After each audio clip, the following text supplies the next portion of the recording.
এই 3টি কাজ করলে শনির কুদৃষ্টি কেটে যাবে, ফিরে আসবে ভালো সময়। ভাদ্র মাস গ্রহরাজের জন্ম মাস বলে পরিচিত। এই মাসের শনিবারগুলিতে গ্রহরাজের আশীর্বাদ প্রাপ্তির ও গ্রহদোষ থেকে মুক্তি পাওয়ার সুবর্ণ সুযোগ। এই 3টি কাজ ভাদ্র মাসের শনিবারে করলে শনিদেব প্রসন্ন হন ও সেই ব্যক্তির জীবনে চলা সমস্ত অশুভ প্রভাব নাশ করে শুভ সংবাদ বয়ে আনেন। প্রথম কাজটি হলো কুকুরকে কিছু খাওয়ান, তবে যে কোনো কুকুর নয়, কালো কুকুরকে খাওয়ান।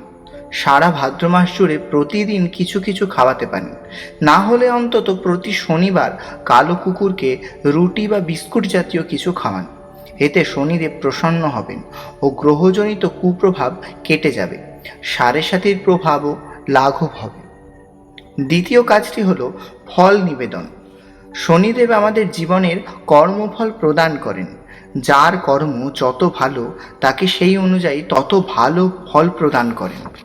তাই ভাদ্র মাসের শনিবার গ্রহরাজের মন্দিরে ফল নিবেদন করলে অশুভ কর্মফল নষ্ট হয় ও জীবনে সুফল ফিরে আসে।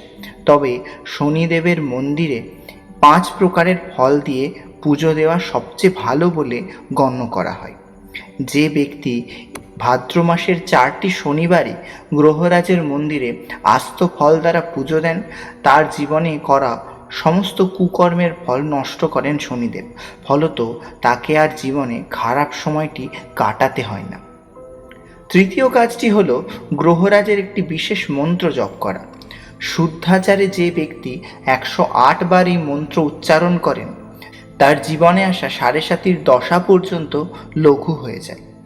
ভাদ্র মাসের শনিবার স্নান করে গৃহের পুজো শেষ করে 108 বার এই মন্ত্র পাঠ করলে গ্রহজনিত যে কোনো সমস্যার অজান্তেই সমাধান হয়ে যায়। মন্ত্রটি হল ওম নীলাঞ্জন চয়প্রক্ষং রবিপুত্রম যমাগ্রহম ছায়ামার্তণ্ড সম্ভূতম ত্বং নমামি শনৈশ্বরম। এরকম সনাতন ধর্মের নানান টোটকা, মন্ত্রতন্ত্র ও পদ্ধতি জাতীয় ভিডিও দেখতে সাবস্ক্রাইব করুন আমাদের চ্যানেলটিকে। ভিডিওটি পছন্দ হলে লাইক করুন এবং শেয়ার করুন পরিচিতদের সাথে, এবং কমেন্ট বক্সে লিখে যান আপনার অজানা কোনো বিষয়।